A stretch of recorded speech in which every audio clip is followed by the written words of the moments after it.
Hey guys, welcome back to another video. This is Gabe with Indigo Software, genuine Microsoft software for less. So in today's video, we're taking you through how to detect and remove a virus from Windows 11.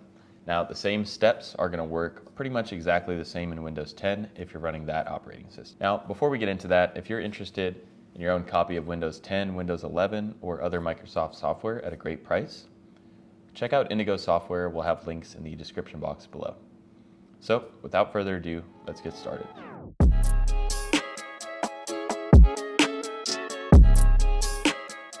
All right, so the first thing we're going to check is we're going to go to the Windows Start menu.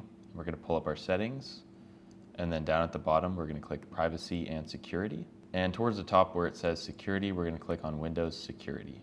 We can click on Virus and Threat Protection. This is going to open a window for our virus and threat protection.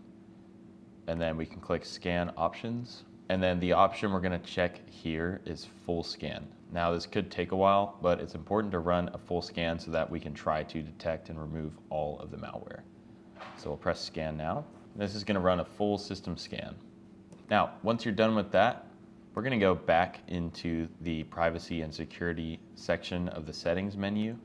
We're going to go back into virus and threat protection. And we'll click on scan options again. And then here we have the ability to do an offline scan. Now this is going to restart your device and it could take about 15 minutes. So we're going to run the scan as well. And then here we'll just press scan. Now the next thing that we're going to do is disk cleanup. So we can enter the run box, which is Windows key together with R. And we're going to type in clean mgr. We'll press OK.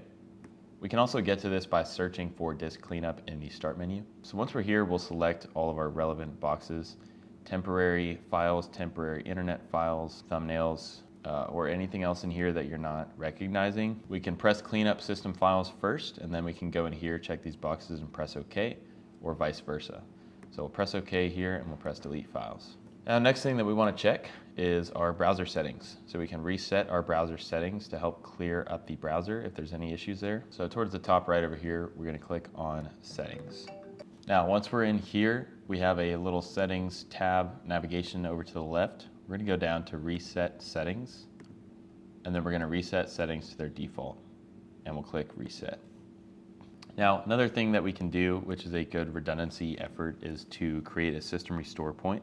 So we're going to type in create. See right here it says create a restore point. We'll click that. Now if we're trying to actively remove malware and you've had your system restore set to on, it's important to go through and remove these. So we can configure this. We can see mine is already disabled. If it's on and you have system restore points here, you'll want to go ahead and fully remove these because you could have malware residing inside of those restore points. Now, another thing that we can check for is adware. Adware is not going to be super common now with Windows 10 and Windows 11. It's got pretty good protection by default. But if you suspect adware, we can use a free tool called ADW Cleaner. And you're going to want to download this from a website called malwarebytes.com. So we'll click free download. And we'll get an exe set up. We can go ahead and open that, click yes on the pop-up, and we'll click install. And then select your relevant box here, press next, and we'll let the program install. All right, the install is successful, and we'll press done. Now, once we're in the program, it's gonna boot automatically. We'll just click through this premium thing right here. We'll click maybe later. It wants an email for the trial. It says optional, so I'll just click get started. And then what I'll do here is I'll go ahead and run a scan. Now, the scan is reporting nothing back, so according to this, we're in good shape. All right, guys, so that's going to do it for today's video. I hope that we were able to help you potentially remove some malware, viruses, trojans, anything like that you may have had on your computer. If you found the video helpful, we'd really appreciate a like, comment, subscribe, and share. And again, if you're shopping around for Microsoft software, check out the Indigo Software page. We'll have that in the description box below. We have a lot of Microsoft software options at a great price. So thanks for watching, and we'll see you guys in the next video.